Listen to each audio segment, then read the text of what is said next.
오늘 말씀 구약 성경 시편 112편 1절에서 9절 말씀입니다. 시편 112편 1절에서 9절 말씀을 서로 교독하도록 하겠습니다. 할렐루야. 여호와를 경외하며 그의 계명을 크게 즐거워한 자는 복이 있도다.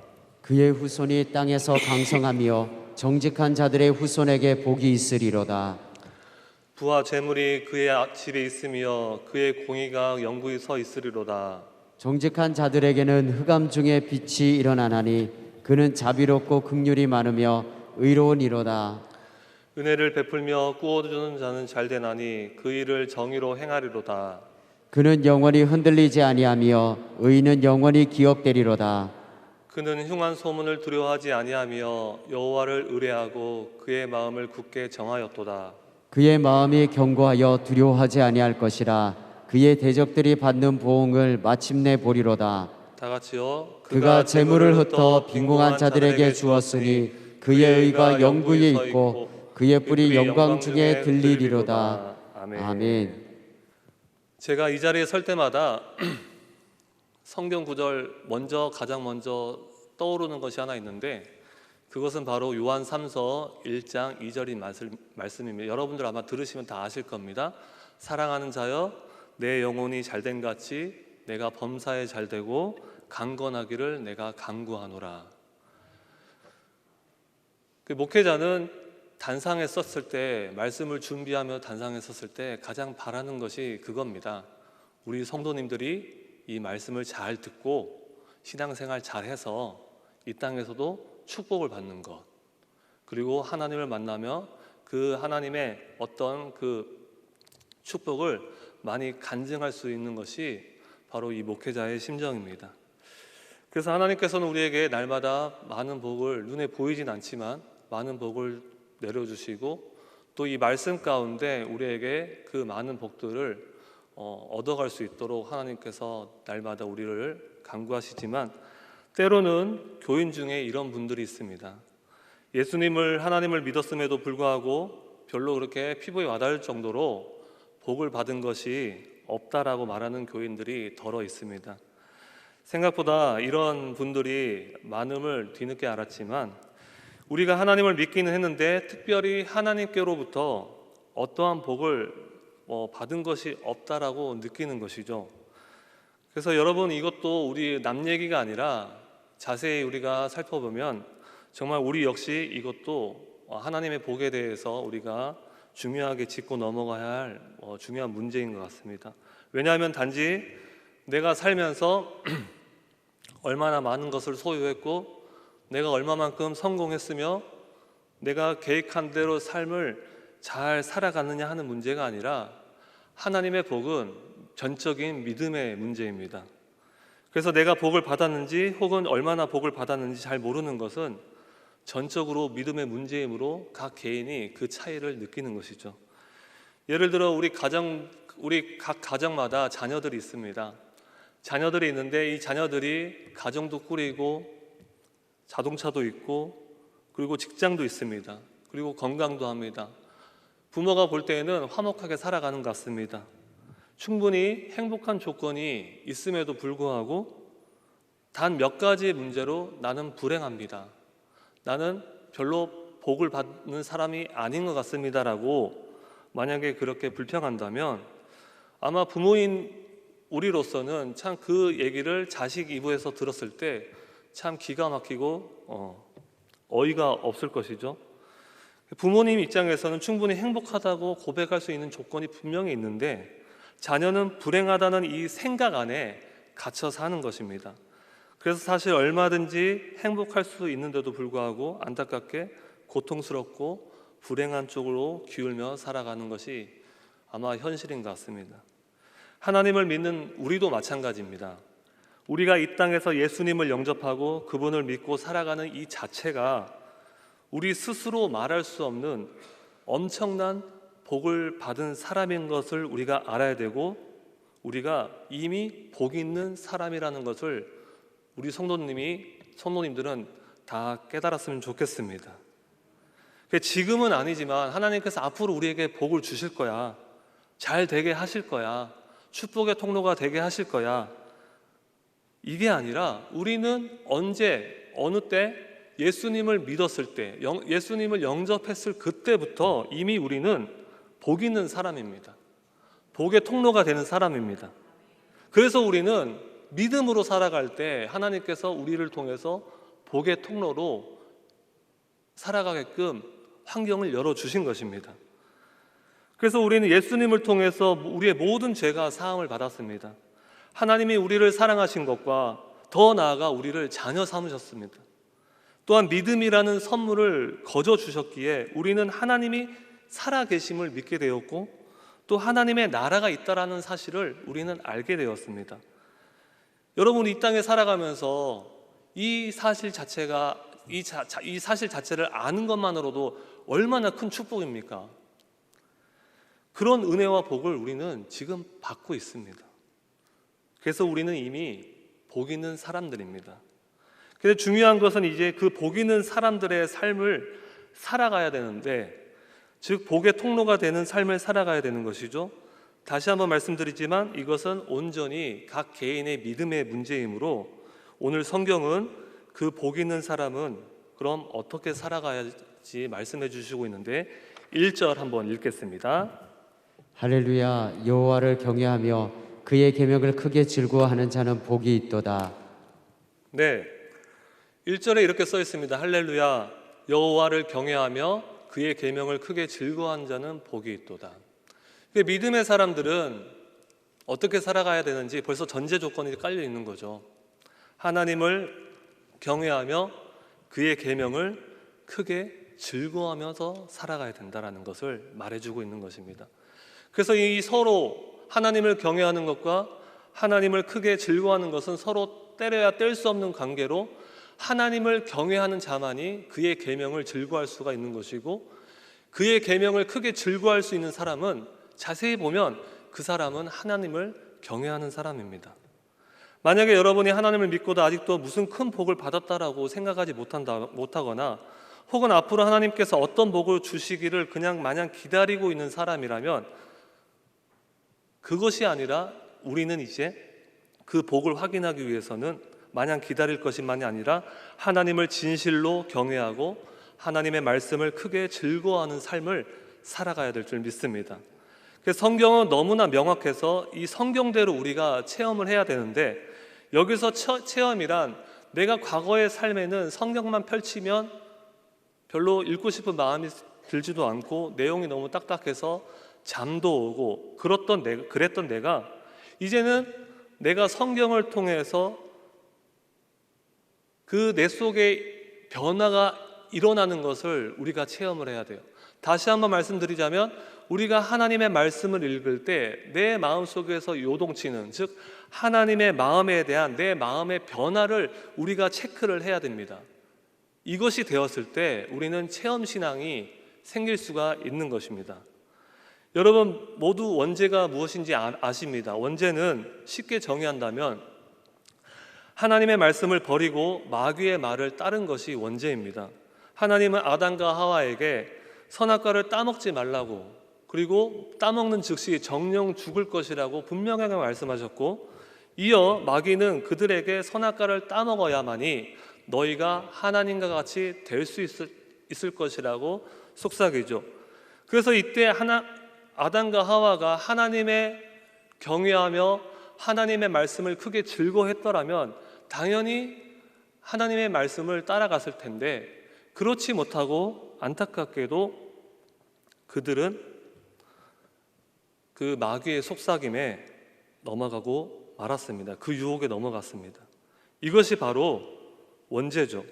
우리도 역시 그 원죄를 갖고 태어났기 때문에 하나님의 말씀이 처음부터 매력적으로 다가오지 않는 것이고, 오히려 하나님의 말씀이 부담스럽기만 느껴지는 것이고, 또한 하나님의 계명이 어쩔 땐 나를 정말 힘들게 한다는 생각이 있습니다. 그래서 성도들 중에도 보면 성경을 제대로 읽지 못하신 분들이 계시고, 또한 아예 별로 보고 싶어 하지 않는 분들도 계시는 것이죠. 하지만 우리는 분별할 줄 알아야 됩니다. 하나님의 말씀에 대해서 내가 거부 반응이 일어나고, 하나님의 말씀은 나를 오히려 답답하게만 만들고, 하나님의 말씀대로 사는 것은 요즘 시대에 바보처럼 느껴진다는 것은 오히려 내가 얼마나 영적으로 심각한 문제를 갖고 있으며 얼마나 영적으로 심각한 사람인지 스스로 받아들일 줄 아는 이 분별력이 있어야 됩니다. 그럴 때마다 내 속에 아직 원죄가 있구나, 아담과 하와가 지었던 그 원죄가 나에게 고스란히 남아있구나라는 사실을, 그런 분별력을 가지고 있어야만이 우리가 그럴 때마다 마귀가 주는 생각을 따라가지 않게 되는 것이죠. 그럴 때 비로소 우리는 하나님을 경외할 수 있는 관계가 회복되고, 그리고 하나님의 말씀을 각각에 보는 영안이 눈이 뜨이게 되고, 비로소 그때 말씀이 내 생각을 사로잡기 때문에 성경이 말하는 복이 이제 그때서 그 사람에게 보이는 원리인 것입니다. 그래서 우리는 이미 주 예수를 주라 고백하며 이미 큰 복을 받은 사람들이지만, 특별히 오늘 본문 시편 112편을 통해서 하나님을 경외하며 그의 말씀을 크게 즐거워한 자들에게는 어떤 큰 특별한 복이 주어지는데, 이 112편을 쉽게 요약하면 제가 한번 읽어드리겠습니다. 그것은 후손들이 이 땅에서 강성하게 되며 그의 집에 부와 재물이 있고 은혜를 베풀며 꾸어주며 재물을 흩어 빈궁한 자들에게 나눠주며 이런 일들을 정의롭게 하며 이런 삶은 영원히 흔들리지 않고 영원히 기억되는 삶을 살게 된다라고 오늘 본문은 말씀하고 있는 것입니다. 내용만 봐서는 엄청난 복이고 참 부러운 삶일 수밖에 없습니다. 그래서 이러한 복을 받는 것과 이러한 복의 통로가 되는 삶은 과연 어떤 것인지 본문이 중요하게 몇 가지를 추려서 짚고 있는데, 첫 번째가 바로 정직하고 의로운 사람이 되는 것입니다. 2절, 4절, 6절을 읽겠습니다. 그의 후손이 땅에서 강성하며 정직한 자들의 후손에게 복이 있으리로다. 정직한 자들에게는 흑암 중에 빛이 일어나나니 그는 자비롭고 긍휼이 많으며 의로운 이로다. 그는 영원히 흔들리지 아니하며 의인은 영원히 기업되리로다. 아멘. 제가 세번역 성경을 한번 찾아보니까 세번역 성경으로 번역된 것이 더 은혜스러워가지고 제가 다시 한번 풀어서 말씀드리겠습니다.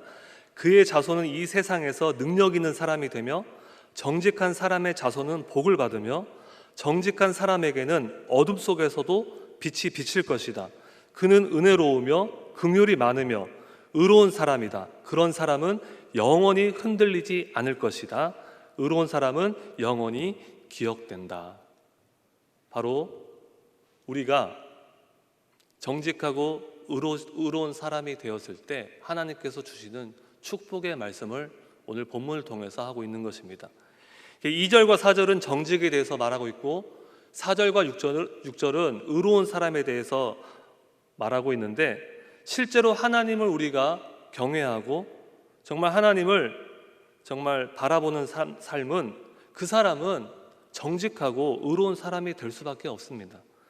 그러나 부와 재물을 크게 누려 자손이 잘 됐다고, 정말 부와 부귀를 누려 하나님께서 우리에게 축복을 많이 주셨다고, 하나님께 크게 복을 받았다고 생각보다 많은 성도들이 여기에 초점을 많이 맞추는데, 여기에 초점을 두면 안 됩니다. 왜냐하면 그것 가지고는 그 사람이 정직하고 의로운 사람이라는 것을 보장을 못하기 때문입니다. 자녀가 잘 되고 부귀를 누리는 것, 이것이 다 복인 줄 생각하는데 성경의 잣대는 그런 잣대가 아닌 것이죠.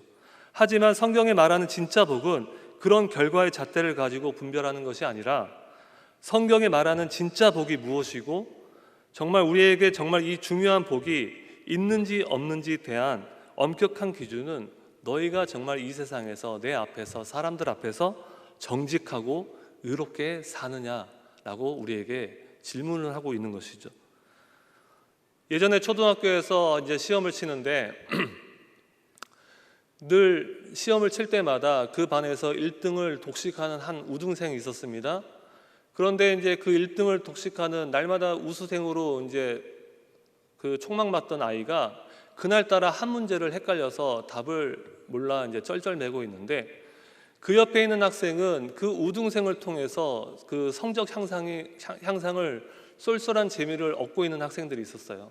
그래서 그 학생이 이제 늘 베끼는 아이였는데, 자기가 그 우등생을 모습을 보니까 그 그 한 문제 때문에 쩔쩔매는 모습이 안타까워서 이제는 그동안 내가 받은 은혜를 한 번에 갚아야 되겠다 싶어가지고 그 답을 어떻게 알아냈어요.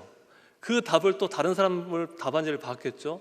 알아내서 이제 그 우등생에게 이게 답이라고 자꾸 내밉니다. 그런데 이 우등생은 나는 답을 보지 않겠다고 치우라고 이렇게 이제 손사래를 치는데, 막상 이제 시험지를 거둘 시간이 되자 이 우등생이 마음이 조마조마해지고 이제 급한 나머지 그 답안지를 그냥 봐버려요. 그래서 답을 씁니다.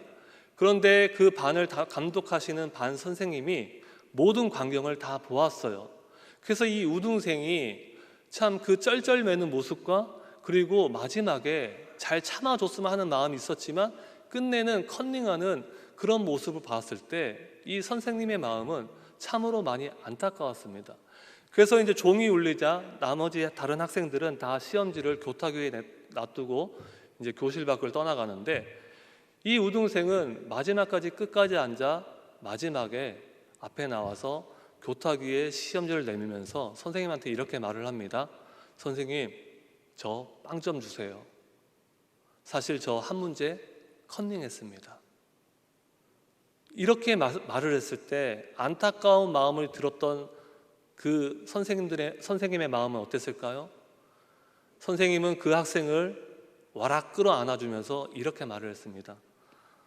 너 참 복 있는 아이구나. 여러분, 우리는 내 자신을 하나님 앞에서 세밀하게 분별할 줄 알아야 됩니다. 복을 주시는 주체는 하나님이십니다. 그래서 하나님은 우리를 너무나 잘 알고 계세요. 진짜 복 있는 사람은 이 땅에서 정직한 사람이고 의로운 사람입니다. 우리는 이 점에서 분명해야 합니다. 내가 복이 있는 사람이 되었는지 아니면 아직 아닌지 분별해야 할 줄 알아야 하고, 진짜 복의 통로가 되는 것이 무엇인지 이 성경을 통해서 우리가 정확하게 짚어내고 이해를 해야 됩니다. 이렇게 제가 강조하는 이유가 있습니다. 왜냐하면 죄송한 얘기지만 신앙인들 중에서도 보면 이 정직이라는 시험에 통과를 잘 못하는 분들이 있습니다. 왜냐하면 성경이 말하는 정직은 이 도덕성이 잘 뒷받침되어 있는 그런 의미가 아니기 때문입니다. 성경이 말하는 정직은 길가에 떨어진 쓰레기를 주워서 쓰레기통에 집어넣고 교통질서를 잘 지키고 그리고 거짓말을 안 하는 그런 정직을 말하는 것이 아니라, 성경이 말하는 정직은 양심이에요. 양심. 하나님 앞에서의 깨끗한 양심, 사람들 앞에서의 깨끗한 양심, 아무도 없는 데서 지켜지는 코람데오 양심의 문제입니다. 예를 들어 교회에서 어떠한 가치 있는 일을 계획하기로 했다고 가정합시다. 물론 지금도 365일 교회에는 가치 있는 일들이 마련되어 있습니다. 헌신의 자리, 봉사의 자리, 섬김의 자리, 누가 봐도 참 가치 있는 자리이고 일입니다. 그런데 그 일에 참여하려면 나의 시간과 나의 물질이 필요합니다. 그래서 그 가치 있는 일에 참여하려고 곰곰이 생각해 보니까 자신에게 여러모로 불편하고 그리고 희생을 요구합니다. 이래저래 손익계산서를 두드려 보니까 이익보다 손해 쪽으로 더 기울어지는 것 같아서 그 일에서 발을 빼고 싶은데 그러자니 속이 보입니다. 이럴 때 사람이 발을 빼는 방법 중에 하나가 공동체가 하려는 일에 회의감을 품는 것입니다. 그 일은 이러이러해서 안 됩니다. 그 일은 과거를 보아하니 우리가 드리는 노력에 비해서 별로 건질 것이 없었습니다. 그리고 그거는 그렇게 별로 가치 있는 일들이 아니에요. 그리고 나에게 맞는 일은 아니다라고 생각을 하는 거죠. 사람이 이렇게 의심하거나 부정적인 이유는 실제로 자기가 감당해야 할 짐을 지고 싶지 않아서 그렇습니다. 신앙적인 언어로 말하자면 제자도의 비용을 두려워하기 때문입니다. 제자는 되고 싶은데 제자가 짊어져야 할 비용이 내게는 너무나 부담되는 거예요. 이것이 바로 부정직한 태도입니다. 직접 몸은 담그지 않으면서 말로만 논쟁하고 생각으로 평가하고 이론만 앞세우는 경우죠. 여기에 한 가지 더 예를 붙인다면, 우리가 신앙생활을 하는데 왜 신앙보다 우리의 자존심이 자존심을 앞세우는지에 의심이 됩니다. 물론 사람이라면 자존심이라는 것이 누구나 있습니다. 그리고 필요할 때가 있습니다. 하지만 이해를 돕기 위해 먼저 구분해야 할 단어가 있는데, 성도 각 개인이 하나님 앞에서 자기 존재감이라는 것이 있는데, 이것을 줄여서 자존감이라고 표현을 하겠습니다. 이 자존감은 나와 하나님과의 관계 속에서 확인되어지는 것으로, 내가 하나님의 존귀한 자녀인 것을 알면 알수록, 그리고 내 은혜가, 하나님께서 주신 은혜가 풍성할수록, 믿음이 더욱더 견고해질수록 이 자존감은 높아지게 되어 있습니다. 반면에 자존심은 다릅니다. 자존심은 자기를 사랑하고 자기를 높이며 자기를 존중하고 다른 사람들이 나를 인정해주고 그리고 받아줄 때 생겨나는 것으로, 이 자존감하고는 이 근본 자체가 다른 것입니다. 그래서 자존심은 우리 속에 죄악된 본성의 표현인데, 그 근원은 자기를 하나님보다 높이며 존중하는 마음으로 드러나는 것이 바로 자존심이죠. 그래서 아까 가치 있는 일을 도모할 때 솔직하지 못하고 정직하지 못한 데서 품는 회의감을 통해서 발을 자연스럽게 빼는 이유 중에, 그 중에 하나가 자존심도 포함되어 있는 것입니다. 따라서 우리는 더 늦기 전에 내가 가지고 있는 이 정직의 개념에 대해서 재정비가 필요합니다. 하나님 앞에서 경험되는 정말 거룩한 자존감으로 우리가 살아가는 것인지, 아니면 자기 중심성의 자존심으로 살아가는 것인지, 우리는 말씀 앞에서 우리 자신을 점검을 해야 됩니다. 우리의 본성과 우리의 죄성은 서로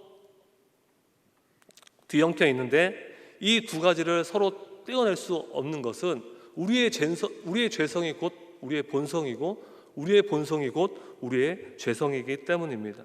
그래서 이런 죄의 원리를 너무나 잘 알고 있는 이 다윗이 시편 51편 10절에서 하나님께 간절히 기도하는 내용이 나오는데, 그것은 단순히 하나님 내 죄를 용서해 주십시오라는 그런 기도가 아니라, 그가 진실로 통회하는 마음으로 요청한 기도는, 하나님이여 내 속에 정한 마음을 새롭게 하시고 내 안에 있는 정직한 영을 새롭게 하소서. 하나님은 바로 이런 사람을 찾으시고 이런 사람에게 복을 주십니다. 우리는 하나님 앞에서 정직해야 됩니다. 우리가 가지고 있는 일단 어떤 인간적인 생각 가지고는 하나님의 축복을 받을 수 없을 뿐더러, 우리가 받고 있는 축복이 실로 하나님께서 주시는 축복일 수도 있지만 그것이 우리의 오해일 수도 있기 때문입니다. 둘째로 우리가 복의 통로가 되는 삶은 5절 9절인데 5절 9절을 함께 읽도록 하겠습니다. 은혜를 베풀며 구워주는 자는 잘 되나니 그 일을 정의로 행하리로다. 그가 재물을 흩어 빈궁한 자들에게 주었으니 그의 의가 영구히 있고 그의 뿔이 영광 중에 들리리로다. 아멘. 이것도 역시 제가 새 번역 성경으로 다시 한번 읽어드리면, 은혜를 베풀면서 남에게 구워주는 사람은 모든 일이 잘 될 것이다. 그런 사람은 일을 공평하게 처리하는 사람이다. 그는 가난한 사람들에게 넉넉하게 나누어 주니 그의 의로움은 영원히 기억되고 그는 영광을 받으며 높아질 것이다 라고 말씀합니다. 복이 있는 사람의 특징은 둘째로 말씀과 같이 어려운 사람을 도와주는 사람입니다. 남에게 구워주는 것입니다. 이런 사람이 오늘 성경은 복이 있다라고 말씀하시는데, 왜냐하면 자기에게 복이 있기 때문에, 자신에게 복이 있다라고 확신을 하고 있기 때문에 자기는 받을 사람이 아니라 자기는 어려운 사람, 힘든 사람, 내가 도와줄 사람이 보이면 머뭇거리는 것이 아니라 즉시로 달려가 도와주는 것입니다. 왜죠? 하나님 아버지가 내 아버지시기 때문이죠. 그분이 나를 필요에 따라서 날마다 공급해 주시는 분이시기 때문입니다. 그래서 이런 사람들은 날마다 그런 생각을 하고 살아가는 것입니다. 그래서 아버지께로 늘 흘러들어오는 복이 있으니까 나는 도와줘야 하는 사람으로 사는 것입니다. 바로 복의 통로가 되는 삶을 선택하면서 살아가는 것이죠. 여러분 중에 혹시 이 진리를 알고 나누어주고 도와주는 분이 계신다면 그분은 정말 복된 사람이고 정말 놀라운 사람입니다. 요셉도 보십시오. 요셉도 그의 형들의 미움에 팔려가고 억울한 누명을 쓰고 감옥에 갇혔지만, 그는 그가 가는 곳에서 그 안에서 오히려 남들을 도와주며 복이 되는 역할을 했습니다. 언제 죽을지도 모르는 그 혹한 생사를 오가는 환경이었음에도 불구하고 그의 생각은 늘 날마다 하나님과 함께 했습니다. 복된 생각을 하며 살아갔습니다. 그러면서 나중에 애굽에서 형들을 만났을 때 이렇게 간증하지 않습니까? 우리의 생명을 살리기 위해서 형들보다 나를 먼저 이곳에 보냈다라고. 이것이 바로 복의 통로가 되는 삶이죠. 여러분, 어떻게 이렇게 사람이 감사할 수 없는 조건에서 감사를, 정말 축복받을 수 없는 환경에서 축복을 깨달으며 생각하며 살아갈 수가 있죠? 이것은 바로 우리의 하나님께서 주시는 믿음 때문입니다. 나는 도와줘야 할 사람이야. 자기 자신도 지금 갇혀있는 죄수이면서 정말 팔려간 노예면서도 불구하고 거기서는 나는 도와줘야 할 사람이야 라고 믿음의 확신이 서는 것입니다. 왜죠? 하나님께서 나에게 복을 주셨으니까. 나는 가는 곳마다 복이 되는 사람이니까. 나는 복의 통로가 되는 사람이니까. 나는 하나님의 아들이고 자녀이기 때문에 나는 어려운 사람들이 있으면 도와줘야 돼라고 요셉도 그런 생각과 그런 실천으로 요셉을 놀랍게 바꾼 것이죠. 누가복음 6장 38절에 주라 그리하면 너희에게 줄 것이니 곧 후히 되어 누르고 흔들어 넘치도록 하여 너희에게 안겨주리라. 예수님이 제자들에게 처음에 명령하시죠. 주라. 오히려 그러면 너희가 흔들어 넘치도록 하여 너희에게 도로 그 복을 안겨주겠다라고 말씀을 하고 계시는 것입니다. 왜요? 주님이 보시기에는 주님의 제자들이 남들이 볼 때는 볼품이 없어 보여도 주님이 볼 때는 그의 제자들이 복이 있는 사람이기 때문입니다. 주님은 네가 복이 있으니까 너가 가서 줘라, 도와줘라 라고 말씀하고 계시는 것이죠. 그런데 같은 구절인데 38절 후반절에는 이 말씀이 있습니다. 너희가 헤아리는 그 헤아림으로 너희도 헤아림을 도로 받을 것이니라. 이것은 이제 심판의 책망이죠. 하나님이 분명히 말씀하셨는데도 불구하고 우리의 헤아림으로 살아간다면 오히려 그 헤아림이 나를 헤아림으로 책망한다는 주님의 엄격한 심판의 내용입니다. 우리나라 큰 지역들 중에 우리나라를 대표하는 수도가 서울이죠. 막상 또 서울을 가다 보면 진짜 다른 지방에서 느끼지 못할 정말 문명이 잘 발달되어 있고 정말 여러모로 앞서가는 큰 도시구나라고 느낍니다. 그리고 우리 옆 도시인 부산도 마찬가지죠. 같은 광역시라 할지라도 부산을 가면 지방 중에서는 확실히 앞서가는 도시구나, 발달된 도시구나라고 생각을 하게 됩니다. 그런데 이상하게 서울을 볼 때마다, 부산을 볼 때마다 그 지역이 참 복된 지역이구나라고 느낌은 잘 오지 않습니다. 그러나 아주 작은 마을이라도 복을 빌어주고 싶은 마을이 있습니다. 그것은 마을 주민들이 다른 사람을 따뜻한 마음으로 배려하고 따뜻한 마음으로 도와주려 하는 마음을 내가 느꼈을 때 비로소 그 지역 사람들에게 오히려 복을 빌어주고 싶은 마음이 생기는 것이죠. 바로 복의 통로가 되는 것입니다. 우리나라의 약 20%가 기독교인인데 우리나라가 정말 세계 열방 가운데서 복의 통로가 되는 나라가 되려면 우리가 어떻게 해야 됩니까? 먼저 우리는 하나님을 믿는 우리들이 진짜 복이 있는 사람이 되면 됩니다.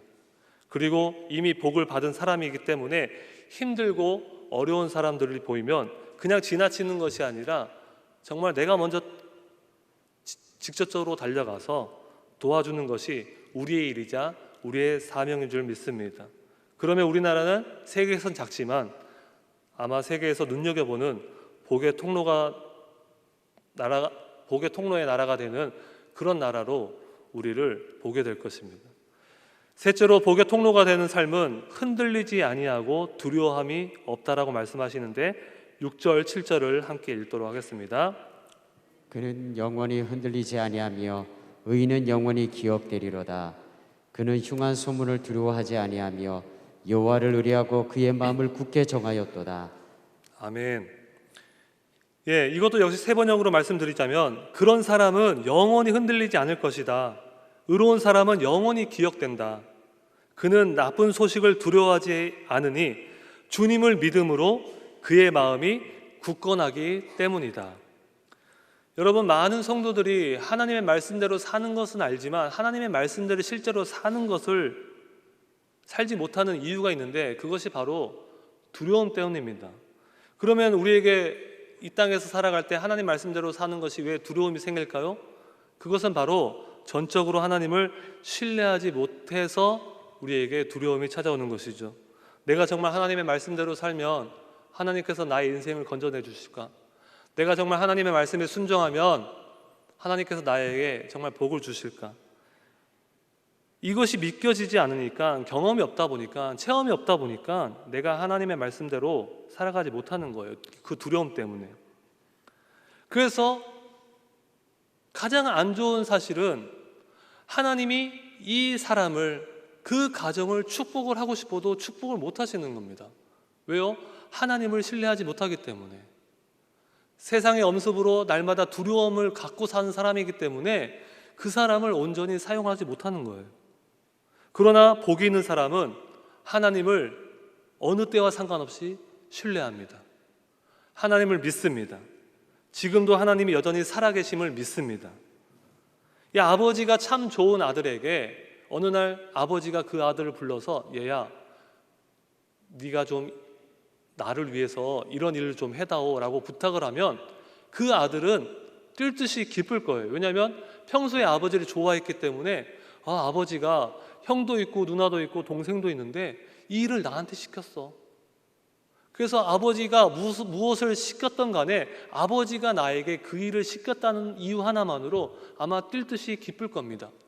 그런데 평소에 아버지에 대한 존재에 별 느낌이 없는 아들에게, 얘야, 나를 위해서, 이 아버지를 위해서 네가 좀 이 일을 좀 해줬으면 좋겠다 라고 말을 들었을 때 이 아들은 기분이 상하죠. 왜요? 아니, 형도 있고 동생도 있고 누나도 있는데 왜 하필 납니까? 라고 불평하겠죠. 이 복을 누리는 자들이 하나님의 계명이 크고 즐거운 이유가 뭡니까? 바로 그 살아계신 하나님의 계명 안에서 그 살아계신 하나님을 만나기 때문에, 하나님을 만난 사람들은 하나님을 경외할 수 있는 것이고, 하나님을 경외하는 사람은 하나님의 말씀에 크게 즐거워할 수가 있는 것입니다.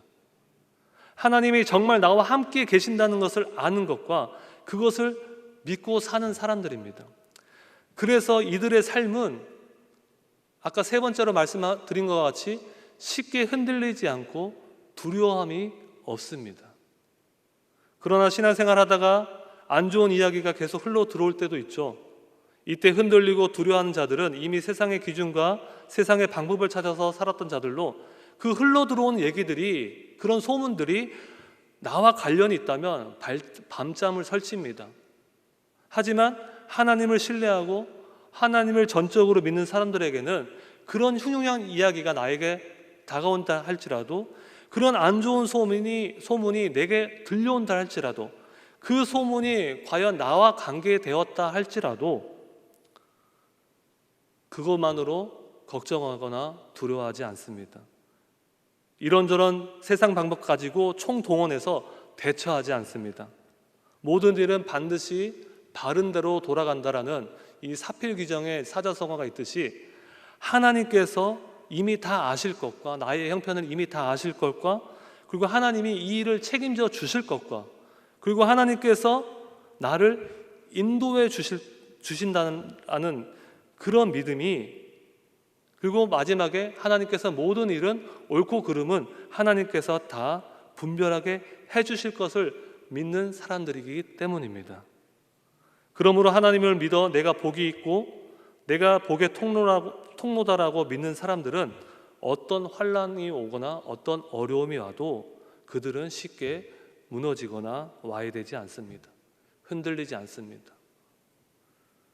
오늘은 시편 112편을 통해서 정말 하나님을 경외하고 하나님의 계명을 정말 크게 즐거워한 자들에게 이러한 복이 주어진다라는 것을 오늘 우리가 말씀을 들었는데, 정말 우리가 정말 진실로 하나님을 믿는 사람이라면 말씀에 써 있는 것처럼, 제 말이 아니잖아요.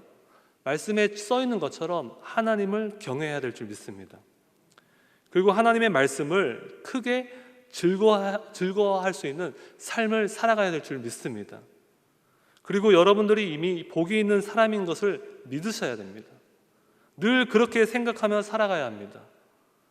그래서 나는 복이 있는 사람이기 때문에 복이 있게 살아가야 하는데, 그 삶은 첫째, 정직하고 의롭게 사는 삶입니다.